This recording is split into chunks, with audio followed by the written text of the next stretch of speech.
Bom dia a todos os ouvintes do programa Vivendo a Fé, a mensagem do amor de Cristo para todos. É uma grande alegria estarmos aqui novamente, juntamente com vocês. Olá, bom dia a todos que estão nos ouvindo. Hoje, o nosso estudo será baseado no livro Ligue-se na Liga, volume 6, da nossa irmã Venilda Figur Ruppenthal, que tem como tema Viu e Creu, e nós? Nosso texto base será João 20, 1-9. Assim está escrito: Domingo bem cedo, quando ainda estava escuro, Maria Madalena foi até o túmulo e viu que a pedra que tapava a entrada tinha sido tirada. Então foi correndo até o lugar onde estavam Simão Pedro e outro discípulo, aquele que Jesus amava, e disse: Tiraram o Senhor Jesus do túmulo e não sabemos onde o puseram. Então Pedro e o outro discípulo foram até o túmulo. Os dois saíram correndo juntos, mas o outro correu mais depressa do que Pedro e chegou primeiro. Ele se abaixou para olhar lá dentro e viu os lençóis de linho. Porém, não entrou no túmulo. Mas Pedro, que chegou logo depois, entrou, e ele também viu os lençóis colocados ali e a faixa que tinham posto em volta da cabeça de Jesus. A faixa não estava junto com os lençóis, mas estava enrolada ali ao lado. Aí, o outro discípulo que havia chegado primeiro também entrou no túmulo. Ele viu e creu. Eles ainda não tinham entendido as Escrituras Sagradas, que dizem que era preciso que Jesus ressuscitasse, e os dois voltaram para casa. Até aqui a leitura. Páscoa é um dia de muita alegria pela vitória que Cristo conquistou sobre a morte e o diabo. A notícia do túmulo vazio espalhou-se rapidamente e movimentou os seguidores de Jesus naquele primeiro domingo de Páscoa. Medo, angústia e incertezas desapareceram quando ele se mostrou glorioso com a saudação: Paz seja convosco. Sua presença renovou o espírito e tranquilizou os corações perturbados. Os inúmeros personagens envolvidos na história da morte e ressurreição de Jesus pertenciam a diferentes classes, posições e profissões. Pessoas assim fazem parte da grande família cristã de hoje. Também têm suas ocupações, dificuldades, anseios e dúvidas, mas creem no Salvador. Buscam, através do estudo da palavra e da participação dos sacramentos, o crescimento espiritual e consolo na ressurreição. Encontram alegria e estímulo na companhia dos irmãos para compartilhar a boa notícia. Eu vivo, vós também vivereis. Os parentes e amigos de Jesus estavam desamparados e imobilizados pela cena dramática que assistiram. José de Arimateia e Nicodemos, solidários e prestativos, se aproximaram para pedir o corpo de Jesus. Prepararam os funerais e se apressaram para depositá-lo na sepultura antes do anoitecer. Todos os que acompanharam o cortejo viram que a grande pedra que fechava a entrada era a garantia de que tudo estava acabado. Voltaram para casa desapontados e confusos, sem entender o grande mistério e incapazes de refletir sobre os ensinamentos que o Mestre lhes havia deixado. Saber quem é Jesus e crer na sua verdade nos fortalece e consola nos momentos de pânico, pavor e incertezas. A sensibilidade de Maria Madalena, ao ver o sepulcro aberto, projetou-se para a imaginação. Na ânsia de ver o corpo de Jesus, para prestar sua homenagem póstuma àquele que significava tanto para ela, encontrou decepção. Aflita, correu para buscar uma explicação e a solução do problema. A notícia provocou espanto e a corrida veloz entre os dois discípulos que sempre acompanharam de perto a vida de Jesus. Informações incompletas, inadequadas ou duvidosas podem ser mal interpretadas, causam polêmica e confusão. O texto relata que João e Pedro correram juntos. João chegou primeiro, mas só entrou na companhia de Pedro, o que teria interrompido a entrada de João. Medo, respeito ou dúvidas? O que para alguns parecia como um delírio, como loucura, despertou curiosidade em Pedro. Ele correu e logo entrou para conferir o que havia acontecido. A pedra removida é porta aberta e caminho livre para o céu, como Jesus mesmo afirmou: eu sou o caminho, a verdade e a vida. Ninguém vem ao Pai senão por mim. A corrida em busca do perdão traz paz ao coração atemorizado. A mensagem do Cristo vivo afasta as mágoas, ressentimentos, incredulidade e motiva o cristão a empenhar-se pela causa do Senhor. Coração cheio de fé é impulsionado a proclamar a vitória da ressurreição. Falar do amor de Deus é dever e privilégio de cada seguidor e mensageiro de Jesus, com o objetivo de encaminhar outros à fé no Salvador. Ao lado de pessoas ousadas e positivas, encontramos mais ânimo e coragem para enfrentar melhor os desafios. Na igreja, os jovens e os idosos, todos abraçando a mesma causa, caminhando unidos, lado a lado e dividindo as tarefas, tornarão o trabalho mais significativo para alcançar os objetivos. Possivelmente, ainda sob o efeito de ameaças e assombro, o discípulo amado estava receoso. Por vezes, o medo coloca dúvidas e demoramos a compreender que por trás do acontecimento extraordinário está a vontade de Deus. João, quando viu, creu. Ele logo percebeu: é um milagre. Se o corpo de Jesus tivesse sido roubado, os lençóis não estariam ali. A pessoa que conhece o Salvador não tarda a entender os seus grandes feitos. Este conhecimento nós adquirimos quando ouvimos a sua palavra e examinamos a Escritura. O Senhor orienta e capacita seus filhos nas suas intenções. E tudo quanto pedirdes em meu nome, isso farei, a fim de que o Pai seja glorificado no Filho. João 14:13. João e Pedro estavam convencidos de que Jesus é o Redentor. Por isso, num testemunho veemente diante do Sinédrio, quando lhes foi ordenado que não mais falassem em nome de Jesus, ousados confessaram: pois nós não podemos deixar de falar das coisas que vimos e ouvimos. Atos 4:20. A fé vem pela pregação e a pregação pela palavra de Cristo. O Espírito Santo dá a fé para crermos naquele que nos comprou por alto preço e nos conduz para a sua glória. A certeza da ressurreição estimula o cristão a falar e testemunhar sobre o amor de Deus e renova a esperança de uma vida feliz na eternidade. Nós temos a palavra e a liberdade para difundi-la. Ela é pura, viva e eficaz.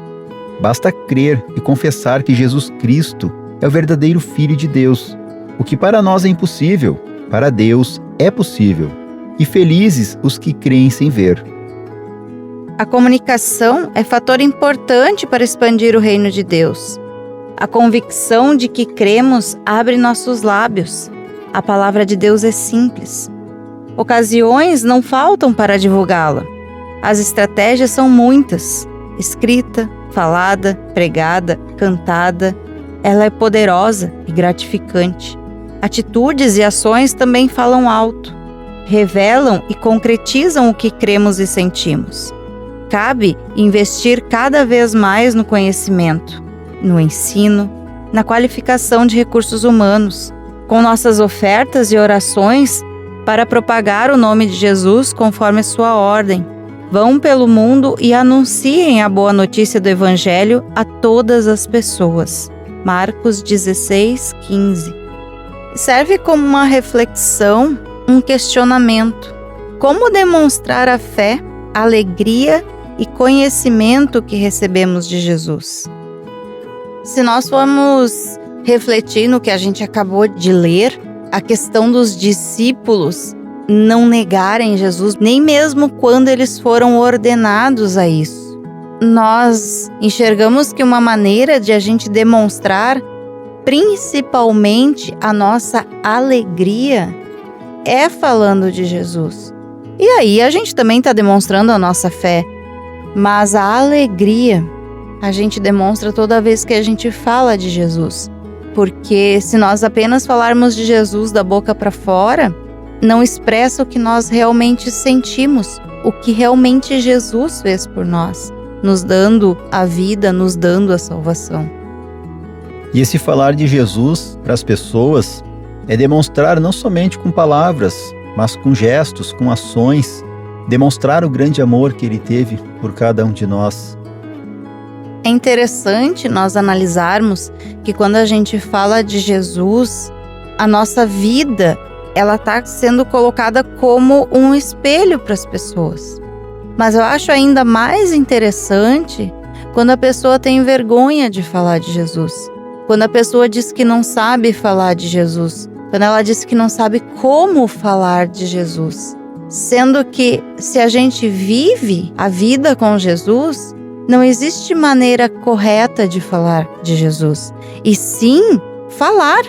Abrir a minha boca e pronunciar que Jesus me salvou, que Jesus me abençoa. Se eu tenho vergonha de falar que Jesus é o meu mestre, será que Jesus também não vai ter vergonha de me receber no céu? Isso é uma coisa de se pensar, porque o próprio Jesus mesmo diz, né? Aqueles que se envergonharem dele, no grande dia ele também vai se envergonhar, né?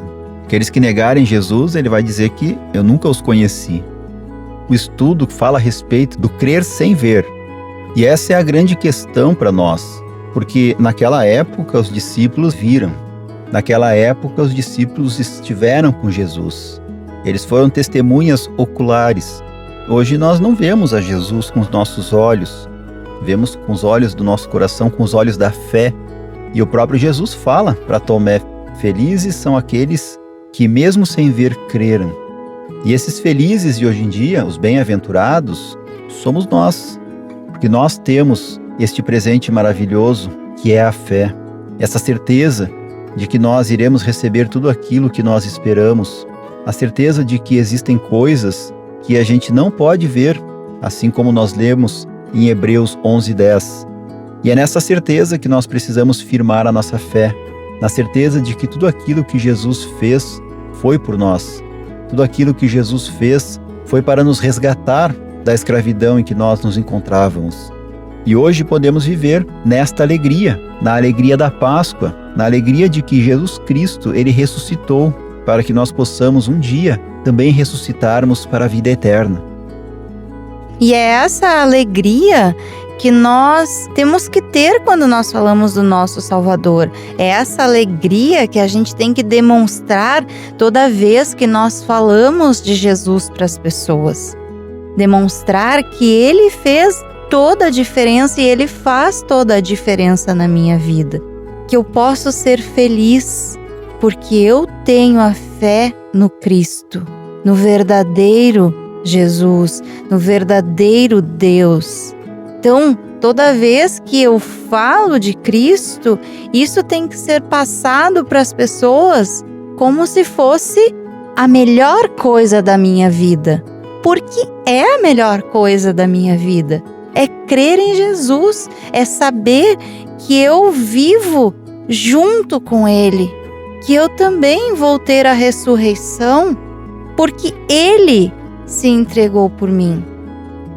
E é nessa certeza de que Cristo entregou-se também por mim, também por você, que nós queremos colocar em oração toda a nossa gratidão por tudo aquilo que Jesus fez e continua fazendo por cada um de nós.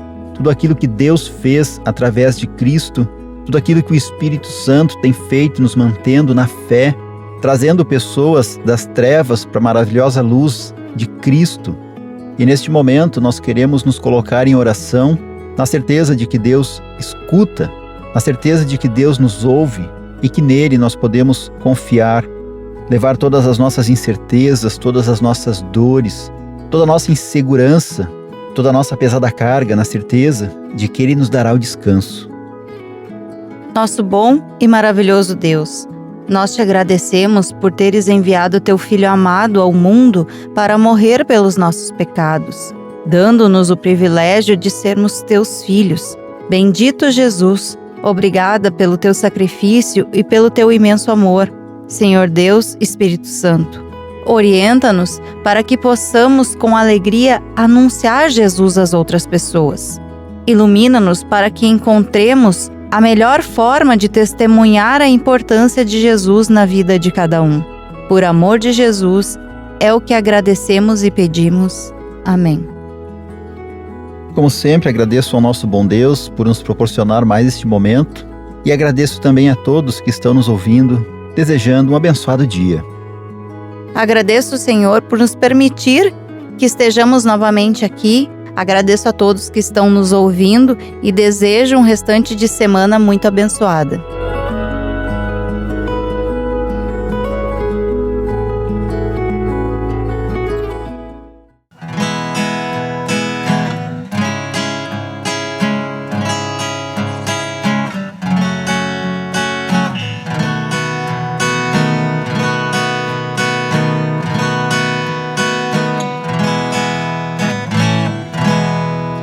Se aquela cruz falasse como Cristo morreu, daria a todos nós maior lição de amor.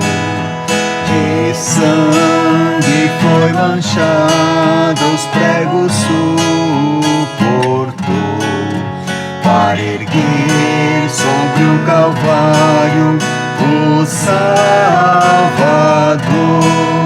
Ela viu morrer o homem Deus, nela sempre achei consolação.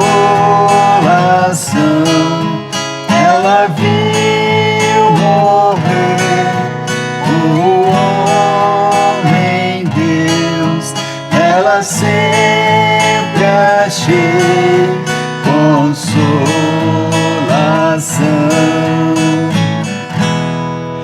A cruz foi escolhida para o mal combater.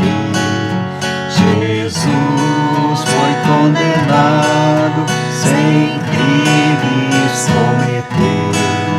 De joelho ante ela hoje posso lembrar do amor que Deus em Cristo por mim demonstrou. Ela viu morrer o homem Deus, nela sempre achei consolação. Ela viu morrer o homem Deus, nela sempre achei